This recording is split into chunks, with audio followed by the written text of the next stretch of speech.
Hey y'all, welcome to our session today. We're going to talk about the debrief of a real live CMMC certification assessment. They are happening now. We're going to wait just a couple of seconds here as everybody joins the call. In the meantime, just some really quick housekeeping. I do have my lovely assistant, Sarah, on the line with me, who is going to monitor the Q&A section here. So you'll be able to see down at the bottom of your screen your control panel, and you'll see Q&A. If you could, if you have a question, if you could post it in Q&A, that would be great. It is almost impossible for me, because I get really excited, to monitor a chat.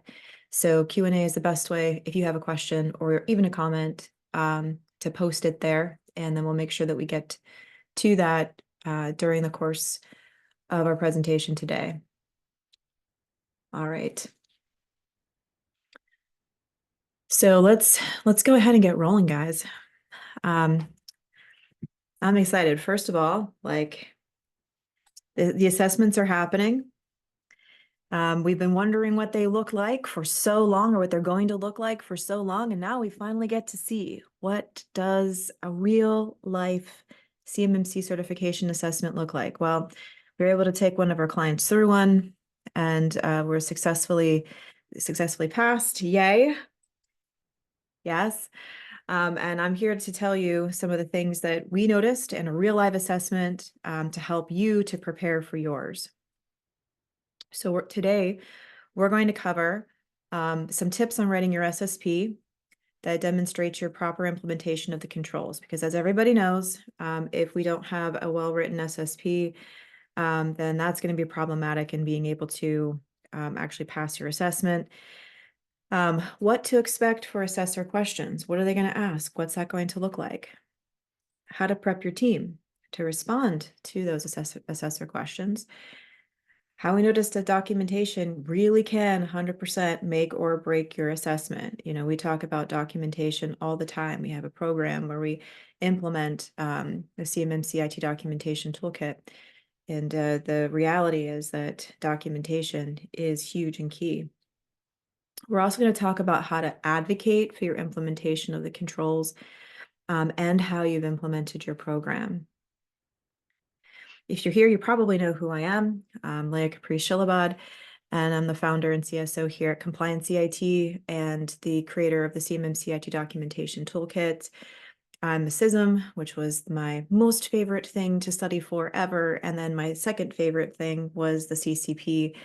And still have to sit for my CCA exam, but that was a really fun class too. Actually, I was in Corinne Wise's class. If you are interested in becoming a CCP or a CCA, which I highly recommend, then I definitely recommend checking out Corinne. She's an excellent teacher, so smart.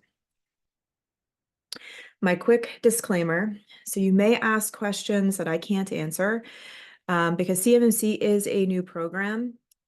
Any new program, there are things that sound really good on paper that don't work so good in real life, right?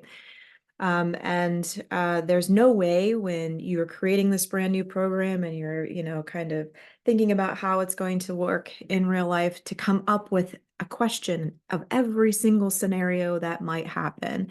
Obviously, they had a lot of time to work on it. They thought about a lot of things, but until you actually do the thing, there are some things that you're just not going to realize. So over time, there's going to continue to be clarification, normalization of how such different situations are handled as the program continues to be developed. So think about that as we move on.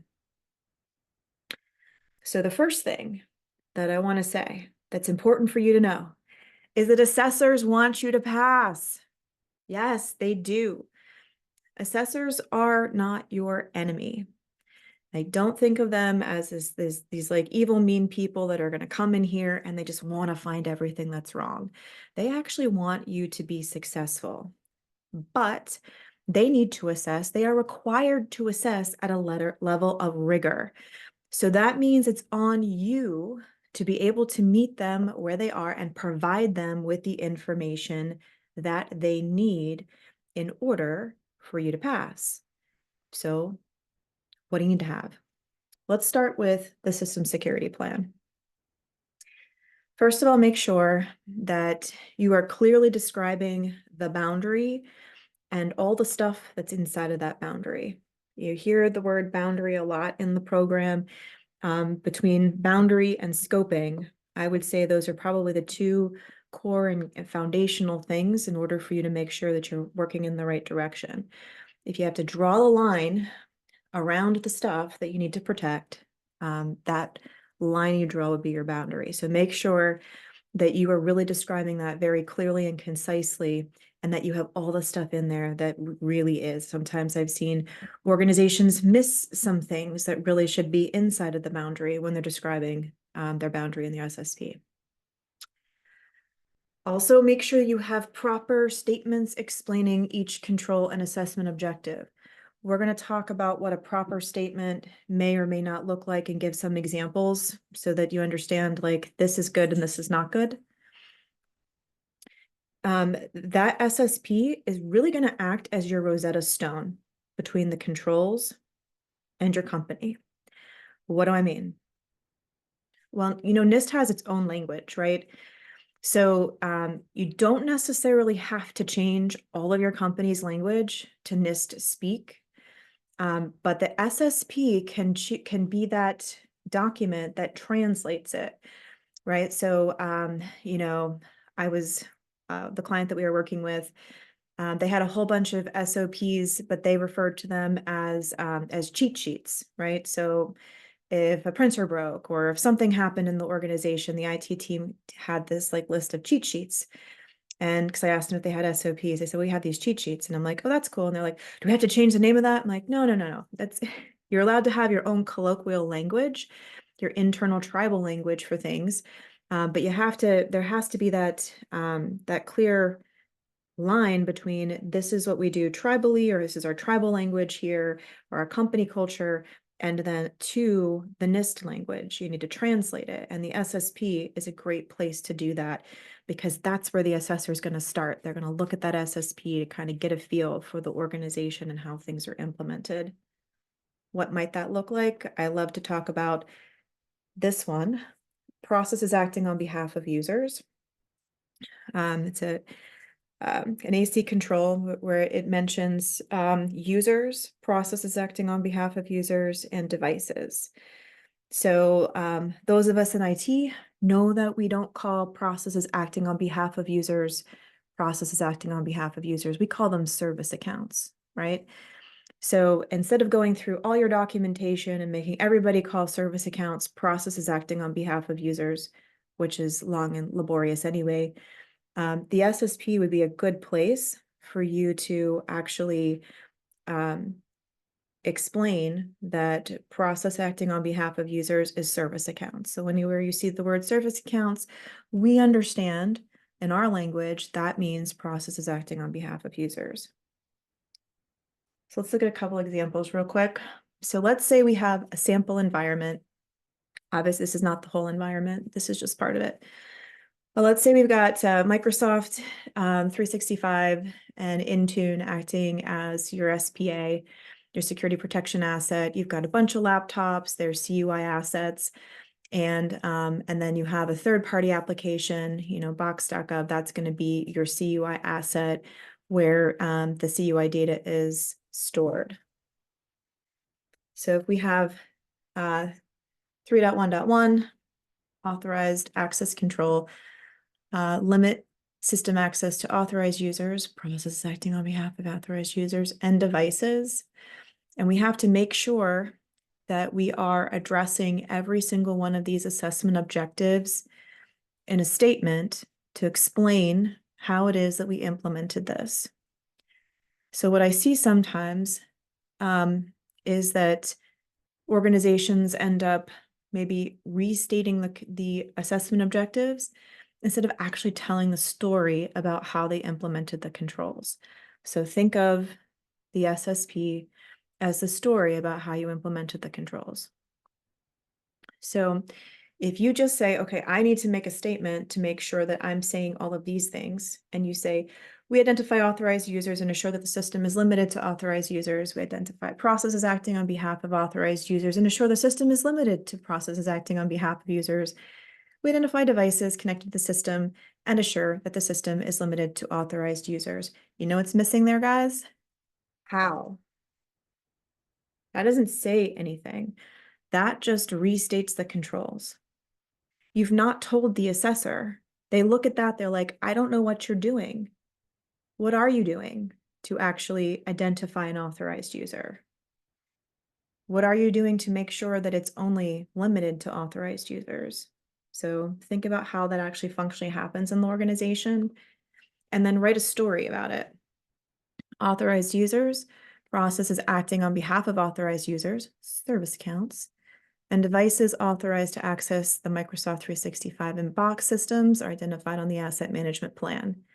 The AMP is reviewed quarterly to assure it correctly reflects authorized users, service accounts, and devices, and is compared to the environment.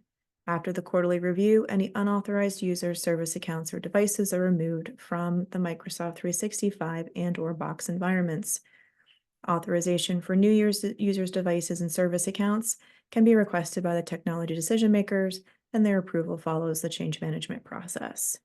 So if you write a story like that, you're able to demonstrate to the assessor that you understand that control and how functionally it's working inside of the environment. Let's do another one.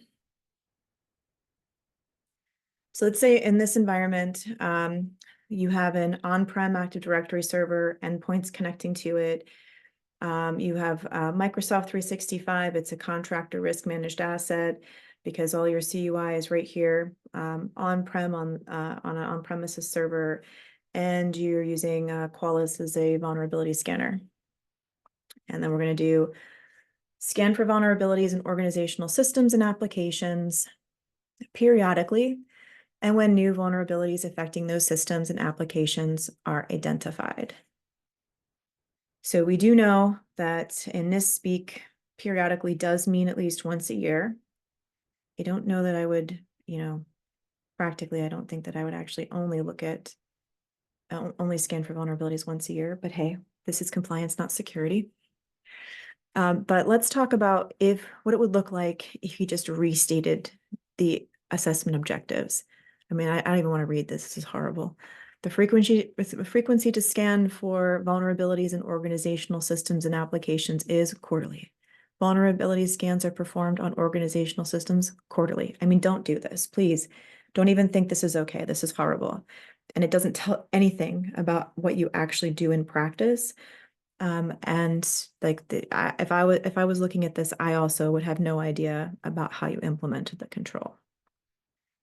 So if you tell the story, Qualys is used to scan for vulnerabilities quarterly, as defined in the IT security policies. Scans are run on both the in-scope information systems, on-premises servers and computers, as well as Microsoft 365, and is also run against the applications. See approved software list. The scans are reviewed before and during the quarterly risk management meeting as a mechanism of accountability for this process. When we are alerted to new vulnerabilities from CVE feeds or vendors per the Security Alerts and Advisory SOP, a scan is run within 7 days to assess whether the vulnerability pertains to information systems or installed applications. We're giving references here to other documents where there's a lot more information about how we're doing those things. Then there's also some values in here. So you're saying we're determining if there is a vulnerability, what is our threshold?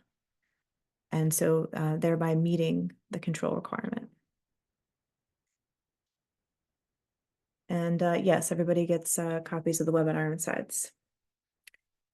So another thing that's really huge here is to make sure that you're clarifying the scope. Have a good solid network diagram.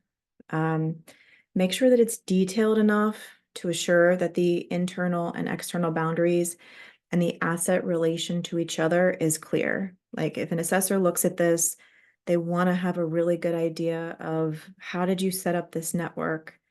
What is the external boundary? Is that really clear? Are there internal boundaries like VLANs? What's their relationship to each other? How does data flow or is not permitted or permitted to flow within that boundary? Make sure that you have a really good data flow diagram. So how FCI and CUI are flowing throughout the business process. Because if we need to protect CUI, and this assessment is looking at the CUI scope, right? How we are protecting CUI. It's important to provide an assessor with, okay, here is our approved CUI flow. Now, an assessor is not going to walk in the door and say, where's your CUI? Show me you're protecting your CUI. The only people who are permitted and authorized to access CUI are those that need to do so in order to perform on a contract. An assessor does not need to, nor should they, ever view or access your CUI. But you have to tell them, this is our approval for where CUI is allowed to be stored, how it's allowed to flow into the organization, who is allowed to receive it, by what mechanism, and then how does it flow throughout the business process? Where does it live? Who's allowed to access it? What are they allowed to do with it? Are they allowed to print it? Is it not allowed to be printed? Does it flow out of the organization? They need to see that information to make sure that you are actually applying the controls in the right scope. And then they need that evidence that if this is the flow, are you training your people properly on the right handling? And then are they actually doing that? You can't just walk in the door. They're not going to walk in the door and say, oh, how you doing it? And then just hear a story and be like, okay, it sounds like you're doing a good job. There has to be some documentation around that. And then also make sure that you have some kind of CMMC assets diagram. This is going to be really helpful for an assessor to see visually how you have categorized the different assets. So what are you thinking are the CUI assets, the security protection assets, the contractor risk managed assets, or perhaps assets that you have deemed to be out of scope, and what's their relationship to each other? That will help them to see visually if you've actually categorized those assets appropriately. Because remember, guys, there are two asset types that are in scope for the certification assessment: CUI assets and security protection assets. You still need to apply the controls to contractor risk managed assets and as best as you can for specialized assets. But the only two asset types that are part of the certification assessment are the first two: CUI and security protection assets. So an assessor has to validate and verify up front that you have categorized them properly, so they're looking at the right stuff. So make it easy for them. Also, not that I was surprised, but documentation really, really, really does matter. Yes, it does. What's on paper really matters. CYA documentation will not fly. It will not fly. So things like what? Make sure that whatever, sometimes I refer to them as values. In NIST speak, a lot of us will throw around the fancy term organizationally defined parameters, or ODPs. So that could be things like, you get to choose the amount of time for your timeout to the login screen. How long is that? You get to choose a number of characters that are required for password length. What value is that? So those kinds of values, or ODPs, you get to choose them right now anyway, and they need to be documented somewhere. And then whatever is in documentation must match real life. If you have in your IT security policies that your timeout to the login screen is 20 minutes, and then in the environment, they find it's configured 30, then that's going to be a finding because those two things actually have to match. Also make sure in your documentation, especially policies, that you are showing versions and version control. So if you do any edits to the policies, make sure that you have, like a little change log at the top, where you're saying, okay, in this date, we modified policies 1, 2, and 3, and that they need to be signed by an official.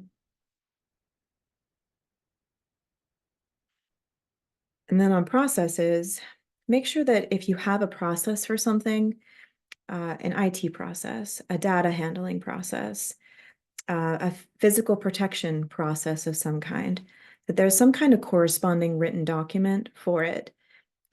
With this kind of compliance, it can't just be tribal knowledge. Oh, well, we know that we escort all of our visitors. Okay, that's great. But like, we need that to be in writing somewhere. If it's a policy, if it's a procedure, if it's a, in processing for visitor checklist, something has to be in writing. So think about the kinds of things that you do that relate to the controls and make sure that you have some sort of documentation, some standard that's written for that. And that whatever you're doing in real life matches it too. All right, some things that may potentially be a gotcha. These are things that actually nobody likes to do. These are kind of pain in the butt things. The documentation of ports, protocols, and services. Yes. So you must document the allowed ports, protocols, and services by device or device type. So that means that, and this comes back to your baselines, right? Like a lot of these controls are all related to each other. It doesn't make sense for you to just go down in alphabetical order and try to implement them that way. These controls are all related. So when you have the way that you configure a server, the way you configure a firewall, the way you configure a laptop, you need to have a baseline configuration for that, right? So that baseline needs to include the allowed ports, the allowed protocols, and the allowed services. There has to be some kind of documentation, checklist, a list, an image. There has to be something that's documented that you can look at. And then that means that you have to go back and disable or remove anything that's not permitted. Like if you just get a computer from Dell, take it out of the box, connect it to, your CUI environment, like that's not okay. Why? Because everything cannot be permitted. You have to implement controls to be as restrictive as possible, right? For the least functionality that the device needs in order to do the job.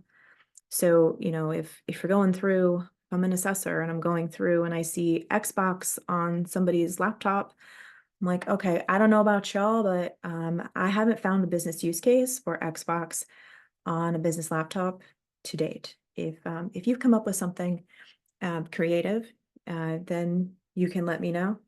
But they're looking for things like that because this is going to tell them whether or not you understand the control and whether or not you took it seriously and actually implement it or not. Danny asks, when you say policies must be signed, is it acceptable to have electronic approval blocks where the approving official has entered name and date rather than a wet signature? Yes.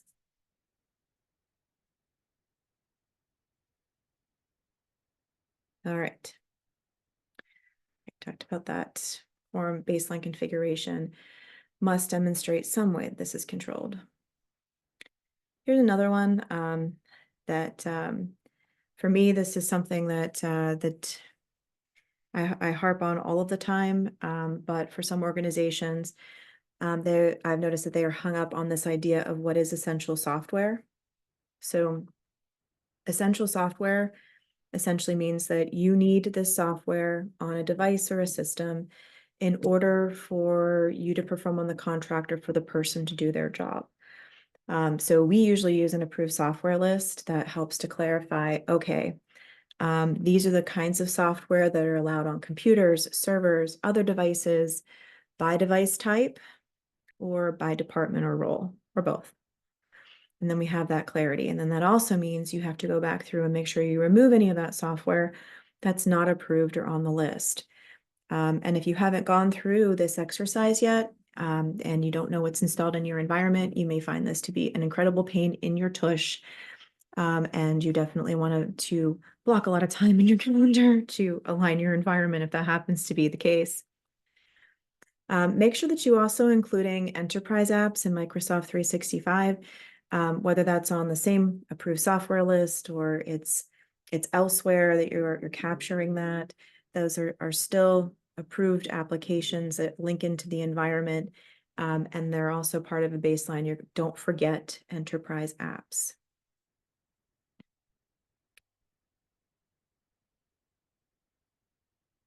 Andres asks, for baseline on Linux systems, would we have to have a list of all the libraries? We're going to hold that question to the end, and we're going to ask one of my engineers that knows, happens to be on this call, who knows a lot more about Linux than I do. So we'll come back to you. All right. Now let's talk about external connections, because sometimes this is something that people I've noticed just sort of have glossed over because they're like, I don't know what external connections mean. Does that mean every single internet site that I go to, I have to list all of them? No, it does not. What is an external information system, and what does that mean? External information system is an information system, so a system that is processing or storing or transmitting information that's external to the compliance boundary. In other words, you connect to it, you pass data back and forth, but you don't control it. It is outside of your control. So you have to accept the risk of connecting to that system, which is the reason why DoD wants to make sure that you are identifying it, because it is a different system, you have no control, you have to accept the risk. So that might be things like DoD Safe, or maybe you have customer web portals that you're logging into to download drawings, information, data, share, collaborate. Those would be external connections. Make sure that you're doing the risk assessment family and the security assessment family, and that you can demonstrate you're actually doing it. Unlike a policy or a procedure, the doing of RA and CA families has to be documented in some way. So how can you do that? One way to do a regular risk assessment is and show evidence is to do things like have a risk register and update it over time. So, creating the risk register is easy. Putting a couple things on there is good. This updated part is really important. So if you just have a couple of items on there from like 2 years ago and never update it again, the assessors are going to be like, I don't really think that you're doing your risk assessments because I see no evidence that you are doing any kind of risk assessment activity. You can also utilize that risk register as your operational plan of action. So obviously, sometimes you're just identifying a risk. Sometimes, something happens where you are going to be out of alignment with a control. Like, for instance, you have to patch a firewall and the new firmware does not include a cryptography that has gone through the FIPS program. So it's not FIPS validated yet, but you gotta patch it because it's a huge security flaw. Put that on your risk register, and that serves as your operational plan of action. And then how are you going to show these yearly security assessments? They has to be documented. So what are you going to do? First of all, screenshots, screenshots, screenshots, screenshots. So that's going to be this evidence that there has to be what the assessors refer to as artifacts. So pieces of information that are your evidence that you're doing the things that you're supposed to do. While documentation, such as policies, plans, procedures, lists, meeting agendas, notes, things that tickets, all that thing is great, great evidence. The screenshots of things that configurations, screenshots of settings, screenshots of all sorts of things need to be created and compiled, because what the assessor has to do is not only see and observe that you're doing all the things that you need to do and that you're following your documentation, you're following your SSP, but they have to compile all of this evidence, and it needs to go all up into EMAS so that it can be retained there as evidence that you're really doing this. That is, so collecting these things and how are you going to show this evidence over time is huge. So again, meeting notes and agendas can serve as evidence, which is excellent to do for things like the risk assessment process, things like tabletop exercises. You can have training evidence. How are you training on your approved CUI handling procedures? How are you training on insider threat? IT tickets can be a point of being able to take some screenshots of evidence. Show me a screenshot of you getting an alert that a firewall needs to be patched and responding to that in the SLA window. That can be a screenshot. And then at the end of your assessment, when and hopefully but when you pass, you're going to be responsible for running this hashing tool against the entire body of evidence. The C3PAO will then upload that into EMAS for posterity's sake. On the DoD systems, they must treat all of that evidence that you give them as CUI, by the way. So they have to hold it in a high environment. And then you're responsible for storing that evidence for 7 years somewhere. So think in advance now. When I go through assessment, where am I going to store this body of evidence for 7 years and make sure that nobody deletes it or tries to screw around with it in a safe location?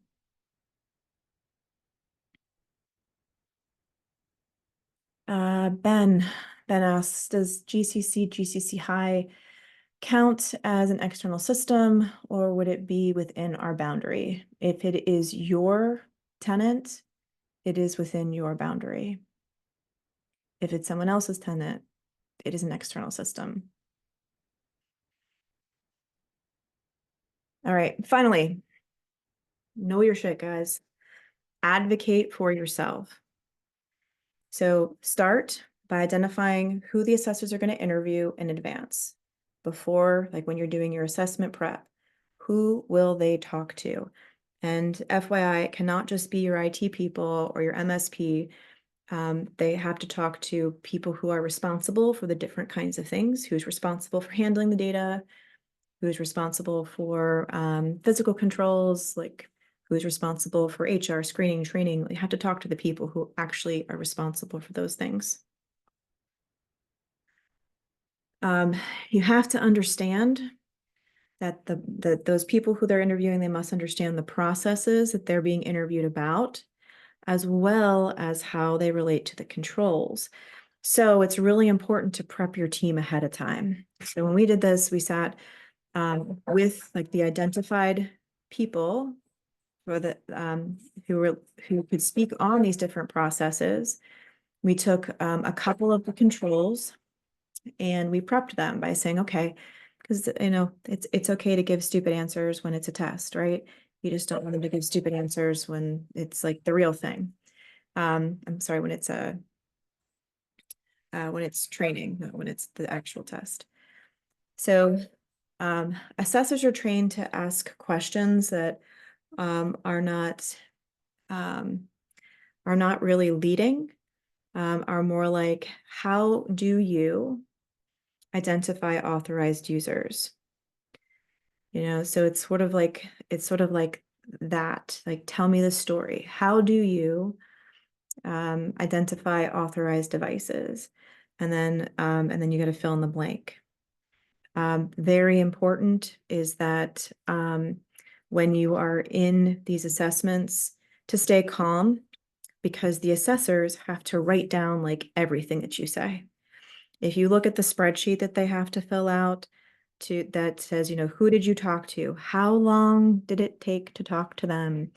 And then the detail of what it is that they told you, and they have to type all this stuff out. There's going to be a block of time of dead air when the person answers the question and the assessor's typing, and they're not typing like, oh my gosh, this guy is so stupid and he answered that question wrong. They're actually just typing in whatever it is that you say. And don't feel pressure to keep talking. Just answer the question concisely and then be quiet, and then wait for the assessor to ask you the next question. And remember that there are a lot of different ways to implement the controls. So depending on your own company's processes, the software, the systems, the kind of information that you have, if it's printed, if it's digital, if it's both, there's a lot of ways to be able to implement these controls to be compliant. So it's so important that you have a deep understanding of what the controls mean themselves, how you implemented it in your own business, and be prepared to defend that control implementation. That doesn't mean be mean or get like, aggressive with your assessor. But if you know your shit, say, no, like I know that this is the way that I read this control, and the way that we have implemented this is aligned with the way this control is stated. Be able to back it up. So sum it up. Definitely expect rigor. Make sure you get that documentation aligned. Prep your people ahead of time. And I'm telling you, I would probably do like 6 to 8 weeks ahead of time to really start going through the fine-tooth comb, all of that, all of the documentation, making sure the documentation in real life is the same, prepping the people, lining it all up. Show continuous processes and evidence of your program. That's going to be huge. Then if anybody's interested in our free report, Why You Need a Customer Responsibility Matrix, you should have one of those from all of the vendors that are helping you to achieve CMMC compliance, who have access to your environment. You can email CRM and then we'll get that over to you. And let's see, Tyler from my team, would you be willing to answer or take a stab at answering Andre's question for baseline on Linux systems? Would we have to have a list of the libraries? It's a complex question. And I would say I would just treat it just like I would Windows. Windows has a ton of dependencies on there that we don't necessarily track, that are like kind of part of the operating system, like certutil, any of the DLLs that are associated with that. Um, I think the best rule of thumb would be to, if you're using a packet manager, to just kind of query that to see what installed apps are on there, because you could kind of drill into that ad nauseum. Each one of these things are kind of built on other open libraries and open source tools, if that makes sense. Does that help you? All right. Thank you, Tyler. Sure. Oh, it does. Awesome. Mark asks, going back to Rosetta Stone mentioned at the example of processes acting on behalf of users being service accounts, is it a good idea to provide a glossary of sorts while also defining the association between the colloquial term and the control phrase with our answers, or is that overkill? I kind of think it's overkill, but I can imagine that an assessor would love you to death if you did that. So that's up to you.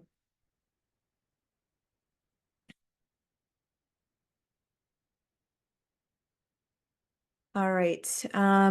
Ian. Hi, Ian. How different are C3PO assessors and DivCAC assessors? They're very different, Ian. They're very different. Um, Sarah just cleared the question. So they're trained differently. Um, and they also come from very different kinds of backgrounds. DIPCAC assessors are coming from a military 800-53 background. CMMC assessors are trained differently. Even though some of them do have an 800-53 background, their primary understanding is 800-171 in the CMMC program. For a more detailed answer on that, I will catch up with you, man.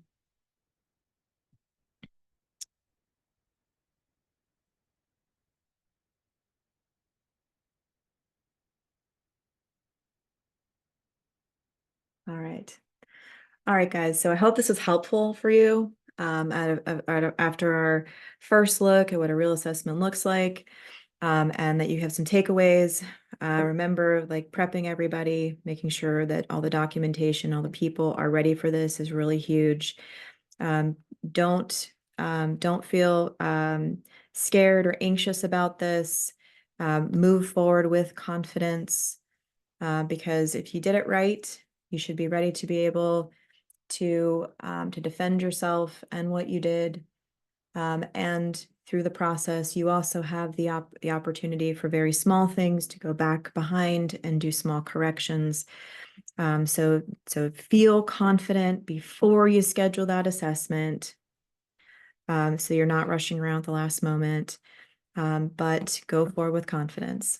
Thank y'all for joining us today. Oh, wait a second. Since this is the first assessment for which there's any real life feedback, please comment on how this exercise will vary with respect to business size.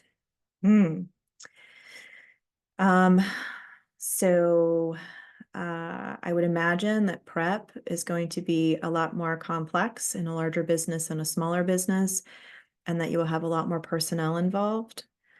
And you may want to have extra time to prep for your assessment than if you're a very small organization. Remember that assessors are going to take a sample. So even obviously there is there's a little bit of an economy of scale. There's going to be like a baseline of amount of time, no matter how large your organization or systems are. And then it's going to be more complex, so it's going to take more time. But unless you have a really, really, really large enterprise, it's not going to be massively longer for a smaller organization that might have, under 100 computers to an organization that has 1,000, although it will 100% depend on the complexity and the scope.